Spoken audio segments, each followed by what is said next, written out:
ठरलं तर मग या मालिकेच्या 2 ऑक्टोबरच्या भागामध्ये अर्जुन इकडे प्रियाला सांगत असतो, हे बघ, तू मला जे काही आहे ते खरं खरं सांगून टाक. म्हणजे आश्रमामध्ये काय घडलं होतं ते. म्हणजे मी लगेचच ही केस सोडायला तयार आहे. म्हणजे मला आता कोणत्याही गोष्टीचं काहीही नाहीये. तू फक्त खरं खरं सांगितलंस की इकडे मी केस सोडून दिली. असं म्हणत अर्जुन प्रियाला जे सत्य परिस्थिती आहे ते विचारत असतो. पण इकडे प्रिया मोठी लबाड आणि आता प्रिया गप्पच बसते. त्यावरती अर्जुन म्हणतो, काय झालं तन्वी? बरोबर आहे, आय गॉट इट. तुला माझ्यावरती विश्वासच नाहीये ना. तुला विश्वास नाहीये की मी जे बोलतोय ते सगळं सत्य आहे आणि या सगळ्यामध्ये तुला माझ्यावरती विश्वास ठेवण्याचं कारण पण नाहीये ना. ठीक आहे, तू नको सांगूस मला काही. यावरती मग मात्र प्रिया म्हणते, नाही रे अर्जुन, मला तुझ्यावरती विश्वास नाही असं कसं होईल? माझा तुझ्यावरती पूर्णपणे विश्वास आहे. मी तुला सांगते ना काय झालं ते. म्हणजे काय झालं माहितीये का, त्या रात्री आम्ही ना पिक्चरला जाणार होतो. माझी एक मैत्रीण होती आणि त्या मैत्रिणीने मला फोन केला होता. मैत्रिणीने फोन केला की आपण पिक्चरला जाऊया, पण ऐन वेळेला त्या मैत्रिणीला काहीतरी काम आलं, त्यामुळे ती काही पिक्चरला आली नाही. हे सगळं प्रिया फिरवून फिरवून फिरवून फिरवून सांगत असते. सायली हे सगळं ऐकत असते. म्हणजे सायली विचार करते, काय चाललंय यांचं यांचं अजूनही तेच सगळं चाललं असेल का? मी तिकडे जाऊ का? असा विचार करत सायली तिथे उभी असते. तोपर्यंत अर्जुन म्हणतो, नाही ग प्रिया, ते नको सांगूस. तू पिक्चरवरून आल्यावरती मग काय घडलं ना ते सांग. यावरती प्रिया म्हणते, हो म्हणजे काय झालं माहितीये का, मला न पिक्चरच्या वेळेला पोटात दुखायला लागलं. पोटात दुखायला लागलं ना, म्हणून मी आणि विलास काका आम्ही तिकडून निघालो. आम्ही दोघं जण तिकडून ज्या वेळेला निघालो ना, त्यावेळेला मी मेडिकल स्टोअरमध्ये मला काय गोळ्या औषधं हवेत ना ती आणण्यासाठी गेले. पण त्यावेळेला काय झालं माहितीये का, मला ना ते अँकलेट्स दिसले. आता अर्जुन विचार करतो, हिचं काय चाललंय नवीन, आता हिला अँकलेट्स कुठून दिसले? यावरती प्रिया सांगायला लागते की हो, मला तिकडे अँकलेट्स दिसले. सायली हे सगळं ऐकत असते. प्रिया सांगते की मला जे अँकलेट्स दिसले ना, त्यावेळेला मला ते अँकलेट्स घ्यायचे होते, पण तेव्हा माझ्याकडे पैसे सुद्धा नव्हते आणि माझ्या मनाला खूप वाईट वाटलं. ते अँकलेट्स सेम तू आत्ता मला गिफ्ट दिलेस ना तसेच होते आणि त्यासाठी मला आत्ता इतका आनंद झाला ना की मला जसे अँकलेट्स त्यावेळेला हवे होते ते त्यावेळेला नाही मिळाले, ते आत्ता मिळाले. यावरती अर्जुन विचार करतो, काय चाललंय काय हिचं, कसले अँकलेट्स कसले काय? प्रिया मात्र या सगळ्यामध्ये फक्त आणि फक्त टाइमपास करण्याचा प्रयत्न करत असते. अर्जुनला तिला काही सांगायचं तर नसतं, पण अर्जुनला गोल गोल घुमवून आपल्या भोवती घुटमळत ठेवण्यासाठी प्रियाचा हा ड्रामा चालू असतो. अर्जुन विचार करतो, काय चाललंय काय हिचं, कशाबद्दल बोलते ही, कसले अँकलेट्स काय? त्यावरती अर्जुन म्हणतो, बरं ते ठीक आहे, मग तू घरी आलीस त्यावेळेला काय घडलं? यावरती आता मात्र प्रिया रडायला ऍक्टिंग करते. मग अर्जुन तिला आपला रुमाल देतो आणि मग प्रिया रुमालाने डोळे तर पुसते, पण नाक बीक सगळं पुसून घेते आणि परत तो रुमाल अर्जुनला देऊ करते. अर्जुनला खूपच घाण वाटते आणि अर्जुन म्हणतो, राहू दे, तो रुमाल तुझ्याकडेच राहू दे. यावरती प्रिया म्हणते, आणि मग काय झालं माहितीये का, मी आणि विलास काका घरी आलो. घरी आली होती, मी कपाटामध्ये किती वेळ शोधतीये. यावरती अर्जुन म्हणतो, काय काय काय शोधत होतीस तू? त्यावरती प्रिया सांगते, काही नाही रे, मी कपाटामध्ये लिपस्टिक शोधत होते. हो. यावरती अर्जुन म्हणतो, लिपस्टिक? त्यावरती प्रिया सांगते, हो ना, म्हणजे त्यावेळेला जेव्हा मेडिकल स्टोअरमध्ये गेलो त्यावेळेला मला अँकलेट्स ते घेता नाही आले ना, मला नशिबाचं खूप वाईट वाटलं. माझं नशीब इतकं कसं फुटकं असं वाटलं. पण त्यानंतर माझं नशीब असं पलटलं ना, मला ज्या वेळेला कळलं की मी रविराज किल्लेदार यांची मुलगी आहे, किल्लेदारांची एकमेव वारस, मग मात्र मला सगळी सुख अशी पायावरती लोटांगण घालायसारखी लागली. मला इतका आनंद झाला ना. अर्जुन म्हणतो, काय बोलतेस तू? मग तू घरी आल्यावरती काय झालं? प्रिया सांगते, हो तेच ना, मी तुला तेच सांगण्याचा प्रयत्न करते. घरी आल्यावरती सुद्धा आता मी कपाट शोधत होते, मला हवी ती लिपस्टिक काही भेटतच नव्हती. आता प्रिया अँकलेट्स काय, लिपस्टिक काय, उलट सुलट सगळं आता अर्जुन सोबत बोलत असते आणि अर्जुनला थोडासा प्रश्नच पडतो की नक्की हिचं चाललंय तरी काय, नक्की ही काय बोलते, कसले अँकलेट्स, कसले लिपस्टिक? पण प्रिया मात्र गोल गोल घुमवत हे सगळं मुद्दाम करत असते, जेणेकरून अर्जुनला सत्यता काही कळू नये, पण उगाच त्याच्याशी टाइमपास करत बसायचं. इकडे सायली विचार करत असते, अर्जुन सर कितीही तन्वीकडून किंवा प्रियाकडून सत्य काढून घेण्याचा प्रयत्न करत असेल तरी ती कुणालाही ताकास्तूर लागू देणार नाही. काय करू, मी जाऊ का तिकडे, मी जाऊ का तिकडे, म्हणजे त्यांच्यामध्ये बसेन, काय त्यांचं नक्की चाललंय ते कळेल मला, पण नुसती कशी जाऊ, ते काही नाही, मी कॉफी घेऊन अर्जुन सरांसाठी जाते. असं म्हणत आता ती कॉफी घेऊन दारामध्ये उभी असते. तोपर्यंत इकडे आता प्रिया सांगत असते, खरं सांगू का अर्जुन, मला तुझ्याशी बोलून इतकं छान वाटलं ना, आपण दोघं जण अशा किती दिवसानंतर गप्पा मारल्या, मला खूप खूप खूप छान वाटलं. असं म्हणत मुद्दामच प्रिया आता या सगळ्यामध्ये अर्जुनशी जवळीक करण्याचा प्रयत्न करत असते. अर्जुनला मिठी काय मारते. तितक्यात तिथे सायली येते आणि वा वा, काय छान चाललंय तुमचं, म्हणजे तुमच्या गप्पा रंगल्यात का. म्हटलं तुमच्या गप्पा रंगल्यात तर कॉफी घेऊन जाऊया, आपण तिघांनी मिळून इथे गप्पा मारूया काय. यावरती आता अर्जुन म्हणतो, नाही तुम्ही जा बरं झोपायला, आणि तो सायलीला इशारा करायला लागतो की तुम्ही इकडे थांबू नका, मला तन्वीसोबत काही महत्वाचं काढून घ्यायचं आहे. त्यावरती मग मात्र इकडे प्रिया म्हणते, नाही अर्जुन, दोघांनी मारायच्या असतात त्या गप्पा, दोघांच्या मध्ये तिसरा आला की त्या गप्पा राहत नाहीत. त्यामुळे ज्या वेळेला आपण दोघं जण असू ना, त्याच वेळेला आपण गप्पा मारूया, आत्ता मला गप्पा काही मारायच्या नाही. असं म्हणत प्रिया आता आतमध्ये निघून जाते. प्रिया आत निघून गेल्यावरती सायली तिच्याकडे पाहतच बसते. अर्जुन म्हणतो, तुम्ही मध्येच कशासाठी आलात, म्हणजे ती ना मला अगदी खुनापर्यंतचं सगळं सत्य सांगायला तयार होती. सायली म्हणते, सर तुम्हाला असं वाटतंय का की प्रिया तुम्हाला खुनाचं सत्य खरंच सांगेल. नाही, ती फक्त ऍक्टिंग करत आहे, तुम्हाला झुलवत आहे, ती तुम्हाला काहीही सत्य सांगणार नाही. मला विचारा ना, ती तुम्हाला काहीही बोलणार सुद्धा नाही, ती फक्त नाटकं करते आहे. अर्जुन म्हणतो, काय बोलताय तुम्ही. यावरती आता इकडे सायली सांगायला लागते, हो मी तुम्हाला तेच सांगते, प्रिया खूप पोहोचलेली आहे, तुम्हाला या गोष्टीमध्ये कळत नाहीये काही. यावरती अर्जुन म्हणतो, नाही पण हे सगळं मला करायलाच पाहिजे ना, म्हणजे मधुभाऊंच्या केसमध्ये मला तिला अडकवायलाच पाहिजे ना, मधुभाऊंच्या केसमध्ये जे काही सत्य आहे ते समजलंच पाहिजे. जोपर्यंत मधुभाऊंची केस सॉल्व्ह होत नाही तोपर्यंत तुम्ही, असं म्हणत अर्जुन आता ऍक्च्युली असं म्हणणार असतो की केस सॉल्व्ह होईपर्यंत मी तुम्हाला प्रपोज करू शकत नाही, माझ्या मनातली गोष्ट काही सांगू शकत नाही, हे अर्जुनला बोलायचं असतं. मग त्यावरती सायली म्हणते, काय झालं. त्यावरती अर्जुन म्हणतो, काही नाही, म्हणजे जोपर्यंत मी आता या सगळ्यामध्ये मधुभाऊंची केस सोडवत नाहीये ना, तोपर्यंत म्हणजे कसं आहे, मधुभाऊंना न्याय कसा मिळणार, तुम्ही विचार करा बरं. मधुभाऊंना न्याय मिळवून देण्यासाठी आपल्याला हे सगळं करावंच लागणार आहे. यावरती मग मात्र सायली म्हणते, हो अर्जुन सर तुमचं बरोबर आहे, मी तर विसरूनच गेले होते, मधुभाऊंना न्याय मिळवून दिल्याशिवाय मग मात्र पुढची काही गोष्ट ही ते होणारच नाहीये.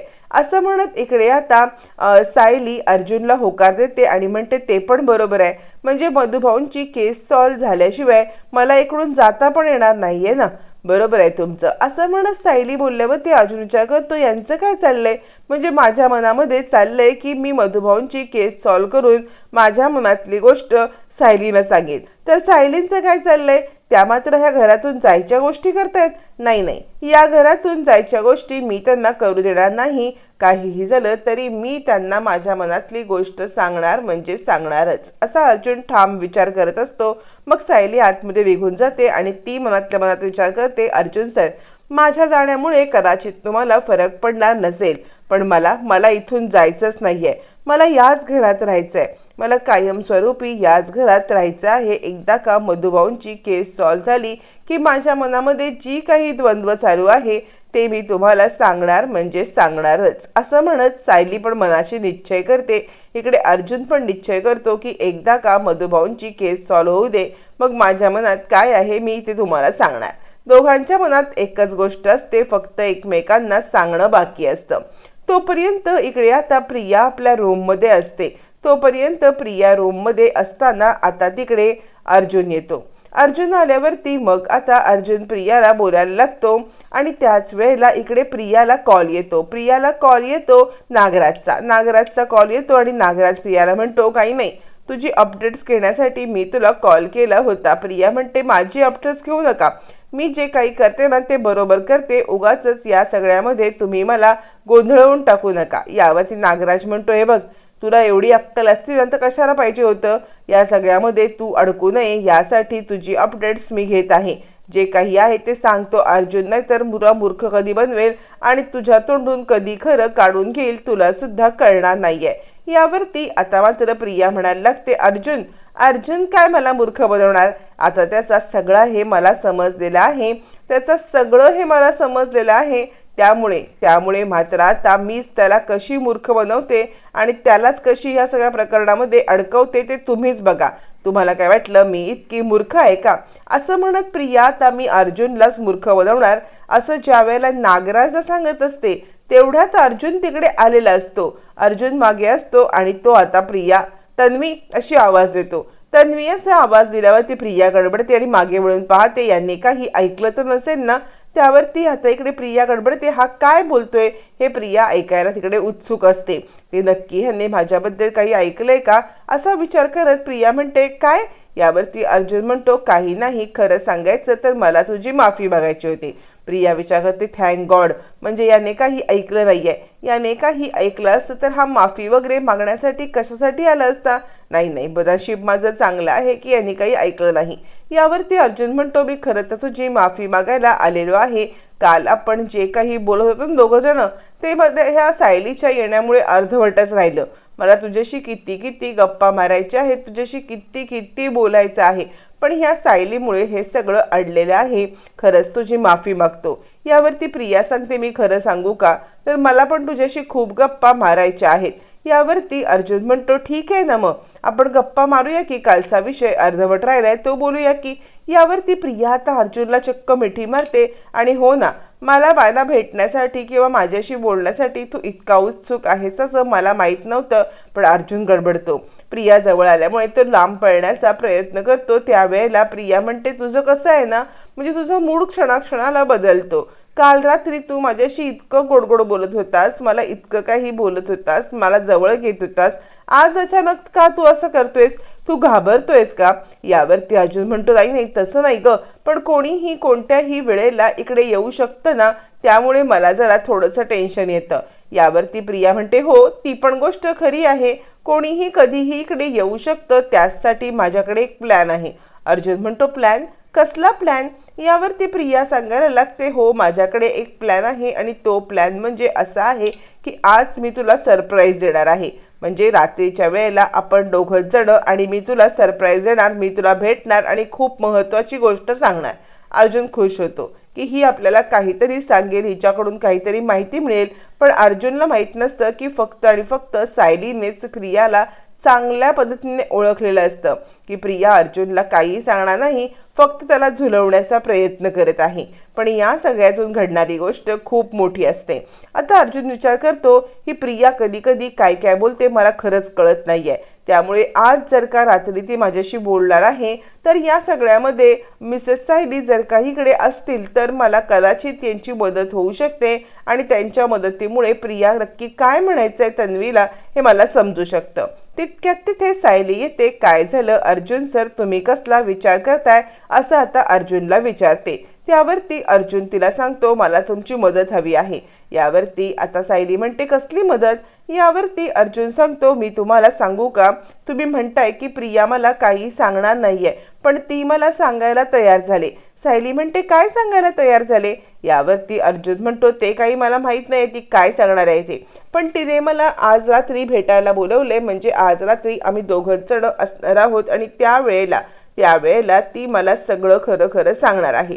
यावरती सायली म्हणते, सर तुम्हाला विश्वास वाटतोय का की प्रिया तुम्हाला खरं सांगेल म्हणून? यावरती अर्जुन म्हणतो, हो मला वाटतोय विश्वास, पण कसं आहे ना, विश्वास वाटला ना तरी सुद्धा मला एक प्रॉब्लेम आहे. सायली म्हणते, कसला प्रॉब्लेम? यावरती अर्जुन म्हणतो, ती कधी काय बोलेल नाही याचा काही नेमच नाहीये.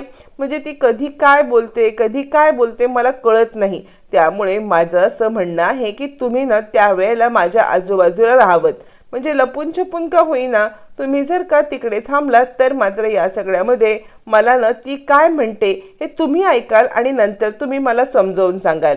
प्लीज तुम्ही आजूबाजूला राहाल का? यावरती सायली म्हणते, सर ती प्रिया तुम्हाला पूर्णपणे अडकवते आहे. त्या प्रियाला अजिबात काही पडलेलं नाहीये किंवा तिला काहीही सत्य सांगायचं नाहीये. ती फक्त आणि फक्त तुम्हाला याच्यामध्ये गोल गोल गोल गोल घुमवती आहे. यावरती अर्जुन म्हणतो, नाही, मला असं वाटतंय की नक्कीच ती काहीतरी खरं मला सांगेल. यावरती सायली म्हणते, सर ठीक आहे, पण माझा याच्यावरती विश्वास नाहीये, पण तुम्ही म्हणताय म्हणून मी आजूबाजूला राहीन. नक्की तिला काय म्हणायचंय ते. अर्जुन म्हणतो, हो ना, अहो तुम्ही थांबा, कारण ती ना आज काय ती सकाळी बोलत होती ना रात्री काल की लिपस्टिक काय, ते अँकलेट्स काय, मला खरंच काही कळत नाही की तिला काय सांगायचंय. त्यामुळे तुम्ही आजूबाजूला असलात तर नक्की तिला काय सांगायचंय हे तुम्ही डिकोड करू शकता. असं म्हटल्यावर ती सायली या गोष्टीला तयार होते आणि म्हणते, ठीक आहे, ज्या वेळेला ती तुम्हाला भेटेल ना त्यावेळेला मी तुमच्या आजूबाजूला राहण्याचा प्रयत्न करेन. असं म्हणत सायलीने आता अर्जुनला वचन दिलेलं असतं की मी ते आजूबाजूला राहीन. आता दोघांचं प्लॅनिंग ठरतं की ज्या वेळेला प्रिया बोलायला येईल तेव्हा सायली लपून छपून सगळं ऐकणार आणि नक्की तिला काय म्हणायचंय, या सगळ्यामध्ये ती काय म्हणते आहे हे सायली अर्जुनला सांगणार. फायनली आता हे ठरतं. असं ठरल्यावरती आता इकडे दुसऱ्या दिवशी सगळेजण डायनिंग टेबलवरती असतात. त्यावरती पूर्णाजी म्हणते, काय ग सायली, प्रतिमाची डोकं दुखायचं कसं आहे आता? तिचं डोकं खूपच दुखत होतं ना?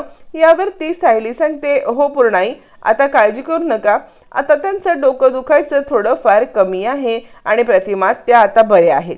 यावरती पूर्णाई म्हणते, हो, तुझं लक्ष आहे म्हणजे तशी मला काही टेन्शन घ्यायची गरजच नाहीये. तू प्रतिमाला व्यवस्थितरित्या हँडल करतेस, ती बरी झाली ना की मग आपण रविराजांच्या घरी तिला घेऊन जाऊया. सायली म्हणते, हो, उगाचच घाई करण्यात काही अर्थ नाहीये, या सगळ्यामध्ये उगाचच त्रास व्हायला नको. रविराज म्हणतात, हो, मला सुद्धा सायलीचं म्हणणं पटलेलं आहे, म्हणजे प्रतिमाला काही आठवड्याची घाई करण्याची गरज नाहीये, आपण तिच्या कलाकलाने सगळं घेऊया. असं म्हणत रविराज सुद्धा सायलीच्या हो मध्ये हो करतात.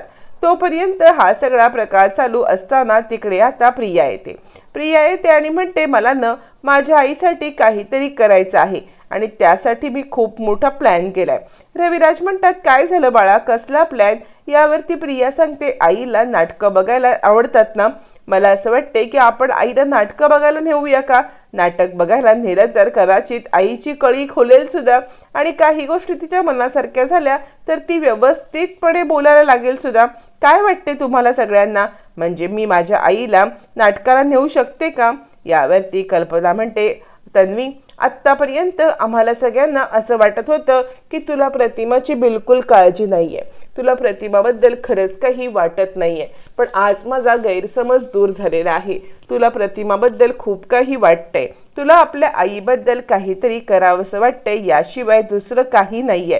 मला खरंच खूप आनंद झालेला आहे आणि प्रतिमाला खरंच नाटकं बघायला आवडतात, त्यामुळे जर तिला नाटकं बघायला नेलं ना तर कदाचित या सगळ्यामध्ये ती खुश होईल, तिला बरं वाटेल. असं म्हणत कल्पना सुद्धा या कल्पनेचा स्वीकार करते.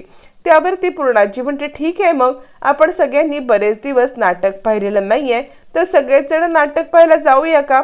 यावरती अर्जुन म्हणतो, नाही हं, इतके 3 तास काढणं मला शक्य होणार नाहीये, कारण मला खरं तर एका केसची प्रिपरेशन करायचं आहे. असं म्हणत अर्जुन या सगळ्यासाठी नकार देतो, पण बाकी सगळे घरातले नाटकाला जायला तयार होतात आणि रविराज सुद्धा तयार होतात. रविराज या सगळ्यामध्ये म्हणतात, मला पण ही कल्पना आवडलेली आहे, प्रतिमाला पण आवडेल, आपण सगळे नाटकाला जाऊया. प्रिया विचार करते, अर्जुन, या सगळ्यामध्ये तू मला अडकवण्याचा प्रयत्न करतोयस ना, पण बघ, मी आता अशी खेळी खेळणार आहे ना की तूच कबूल करशील की तुझं माझ्यावरती प्रेम आहे आणि माझ्या प्रेमाच्या जाळ्यात मी तुला ओढणार म्हणजे ओढणारच. असं म्हणत प्रिया आता काहीतरी वेगळीच कारस्थानं करत असते. तोपर्यंत अर्जुन विचार करतो, नाही, हिच्या डोक्यात नक्कीच काहीतरी चाललेलं आहे, म्हणजे जर का ही मला म्हणते की आज रात्री आपण सगळ्यांनी भेटूया आणि त्यानंतर ही नाटकाला जायचा प्लॅन करते, सिरियसली हिच्या मनात नक्की काय चाललंय काढून घ्यायलाच पाहिजे. तोपर्यंत आता इकडे कल्पना, पूर्णाजी, प्रतिमा, रविराज सगळेजण नाटकाला जायला निघालेले असतात आणि आता रविराज म्हणतात, मी गाडी काढतो आणि तुम्ही सगळ्यांनी निघा बरं. तोपर्यंत इकडे आता कल्पना म्हणते, पूर्णाई, मी तुमची शाल घेऊन येते, कारण कदाचित तिकडे थंडी असेल, तुम्हाला थंडी लागेल. असं म्हणत कल्पना शाल आणण्यासाठी आज जाणार तितक्यात सायली येते आणि म्हणते, ही बघा पूर्णाई, तुमची शाल मी आणलेली आहे, ही शाल घ्या आणि आपण निघूया. असं म्हणत सगळेजण नाटकाला निघतात. तोपर्यंत प्रिया येते आणि आई आई थांब थांब, आई खरं सांगू का, तर मी तुझ्या बाजूला बसून नाटक पाहणार आहे. खरं तर ही आयडिया सगळी माझीच होती बरं का. आपण दोघी जणी एकमेकींच्या बाजूला बसून नाटक बघूया का. तुला नाटकासाठी बाहेर काढणं ही माझी आयडिया होती. मला खूप खूप आनंद होतोय. असं म्हणत प्रिया नाटक करत प्रतिमासोबत जवळीक करण्याचा प्रयत्न करत असते आणि विचार करत असते, आज खऱ्या अर्थाने अर्जुनच्या तोंडून सगळं सत्य मी वदवून घेणार. आणि मग रविराज गाडी काढायला गेल्यावरती सगळेजण कारमध्ये बसण्यासाठी निघतात. तोपर्यंत अर्जुन सायलीला गाठतो आणि म्हणतो, या तन्वीच्या डोक्यामध्ये काहीतरी शिस्त आहे. आता इकडे सायली म्हणते, काय सर, आता तरी तिला सोडा. ती बिचारी तिच्या आईसाठी एखादं नाटक पाहण्याचा प्रोग्राम करत आहे, तर तुम्ही तिला काय या सगळ्यामध्ये सारखं सारखं सारखं सारखं अडवत आहात. तिला तिचं एन्जॉय करू दे की. अर्जुन म्हणतो, मी तुम्हाला सांगतोय ना, तिच्या मनात काहीतरी वेगळंच चाललेलं आहे. यावरती सायली म्हणते, काय चाललंय. त्यावरती अर्जुन म्हणतो, ते काही मला माहित नाहीये, पण मी तुम्हाला एक गोष्ट सांगतो, ती न या सगळ्यामध्ये घरी परत येणार आहे, कारण ती मला म्हटली होती की आज रात्री आपण बोलायचं. सायली म्हणते, नाही हो सर, तुमच्या डोक्यात काहीतरी चाललेलं आहे. यावरती अर्जुन म्हणतो, नाही, तुम्ही एक काम करा, जर का ती घरी आली तर तुम्ही पण याल का. सायली म्हणते, अजिबात नाही, ती पण येणार नाही आणि मी पण येणार नाही. चला, तुमच्या डोक्यामधलं तुमच्याच डोक्यात ठेवा. असं म्हणत सायली अर्जुनवरती विश्वास ठेवायला तयारच नसते की प्रिया परत घरी येणार आहे. पण अर्जुनच्या सुपीक डोक्यात ही युक्ती आलेली असते की प्रिया मला नक्कीच खेळवत आहे. अर्जुनला प्रियाचं आता खरं रूप कळलेलं असतं, पण सायली निघून जाते, ती विश्वास ठेवायला तयार नसते. तोपर्यंत अर्जुनच्या मनात जे असतं तसंच होतं. प्रिया पुन्हा घरी येते. कॅन्डल लाईट डिनरची तयारी करते. तिने नाटकाच्या निमित्ताने सगळ्यांना घराबाहेर काढून आता कॅन्डल लाईट डिनरची तयारी करून अर्जुनकडून आता मात्र आपल्यावरती प्रेम आहे हे वदवून घ्यायचं ठरवलेलं असतं. आणि ती अर्जुनला म्हणते, सांग ना अर्जुन, तुझं माझ्यावरती किती प्रेम आहे. बोल ना अर्जुन, तुझं किती प्रेम आहे. त्यावरती आता सायली पण मागोमाग येते आणि अर्जुन सांगायला लागतो, खबरदार, माझं तुझ्यावरती बिलकुल प्रेम नाही आहे. माझं फक्त आणि फक्त सायलींवरतीच प्रेम आहे. असं म्हणत अर्जुनने आपल्या प्रेमाची कबुली दिलेली आहे आणि ही कबुली सायलीने ऐकलेली आहे. सायलीला आभाळ ठेंगणं झालेलं आहे. अर्जुन सरांचं आपल्यावरचं प्रेम व्यक्त झाल्यामुळे सायली आता खूप खुश आहे.